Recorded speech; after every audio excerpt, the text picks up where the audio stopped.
Hey everyone, welcome back to my channel. I believe we left off on chapter 2 for Wonderland, so let's get started. Chapter 2, Rose. Rose.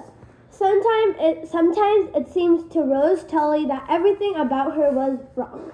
It also seemed as if her mother reminded her of that nearly every minute of every day. "Don't slouch, Rose," she'd say.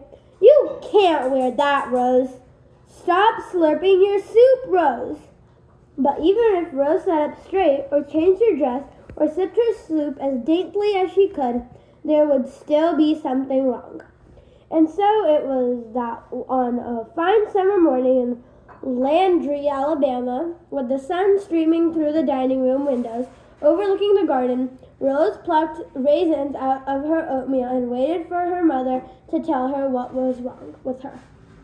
"Stop doing that, Rose," her mother said. Rose plopped the raisins into her mouth and glanced at her father. Sometimes he would say, "Aw, Cora, cut Rose some slack." But today he didn't. Today he gulped down his orange juice in a way that made Miss Tully squint. Then he grabbed his briefcase and hurried out the door without so much as a goodbye. "Hurry up, Rose," Miss Tully said. "There's liable to be traffic on the interstate. I'm not even sure where the bus station is." She took one last sip of coffee and added, "I'm starting to have reservations about this Jeter woman if she doesn't even have a car." "But she's bringing her daughter, right?" Rose said. "Unfortunately, yes," Miss Tully said. "I'm not sure if this was one of my better ideas." Rose folded her napkin and placed it neatly next to her plate. She didn't say it out loud, but she was hoping that this Jeter woman's daughter was nicer than Amanda Sim. "Wait for me outside," Miss Tully snapped.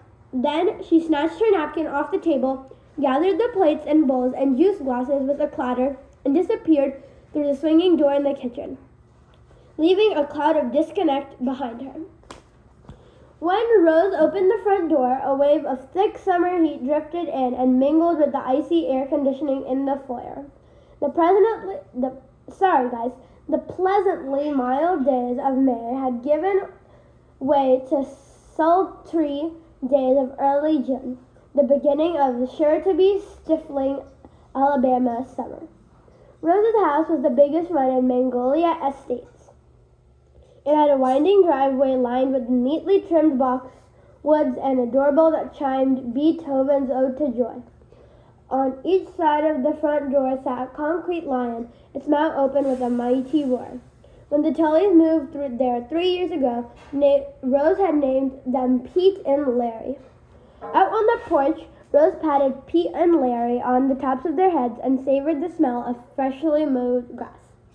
Monroe Tucker, the gardener, had already been there this morning, getting an early start like he always did to beat the midday heat.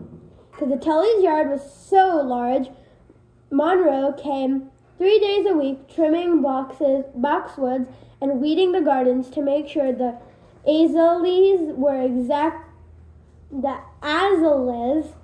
don't know, guys, if I'm saying that right, but if I'm not, please put the pronunciation in the comments below. Thanks a lot. With the exact same height. By the way, Miss Tully loved them. Rose ran to the end of the driveway and looked up the road toward the gatehouse. She wished she could visit Mr. Duffy instead of going to the bus station with her mother. She wished she could take him some blackberries to try and cheer him up. She wished she could show him how good she'd gotten at the magic trick he taught her. But more than anything, she wished Mr. Duffy's little dog, Queenie, hadn't died. Okay, guys, that's the end of chapter 2. I hope you like the book so far. It's one of my favorites, and remember to like and subscribe to see more videos on my channel. Thanks for watching. Bye!